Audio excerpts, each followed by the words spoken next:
They didn't know if they would accomplish what they wanted, but they knew they had to try. 2020 marks the 100th anniversary of the passage of the Women's Suffrage Amendment. Suffrage simply means the right to vote. And so until 1920, women were, in Missouri, denied the right to vote in any election. Suffrage was a national movement, but many historic moments happened right here in St. Louis. Virginia Minor is one of the women that every person in the United States should know her name, but they don't.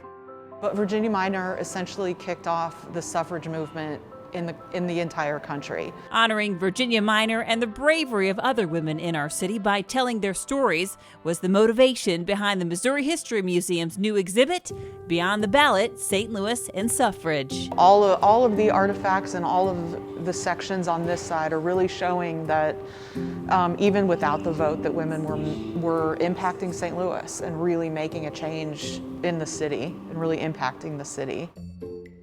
So these two ladies are two of my favorites, and this is a local photo.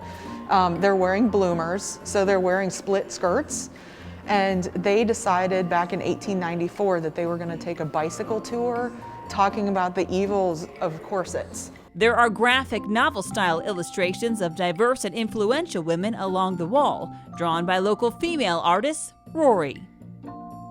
The second half dives deeper into the local suffrage story. So that is a sash. That is on loan from the State Historical Society of Missouri, and it was worn at the Golden Lane Parade. The Golden Lane Parade was unlike any parade you've ever been to. It was completely silent. It was a protest. The women all wore white and held a yellow umbrella, much like the ones you'll see at the entrance. In 1916, the Democratic National Convention was in St. Louis. They thought, we've talked long enough. And so they made this plan where all of the delegates who were coming were staying at the Jefferson Hotel, which is still there, Jefferson Arms Hotel. And then they were going to the convention at the Coliseum, which is basically a straight shot down Locust. So the men ate their breakfast at the Jefferson Hotel and then walked to the Coliseum.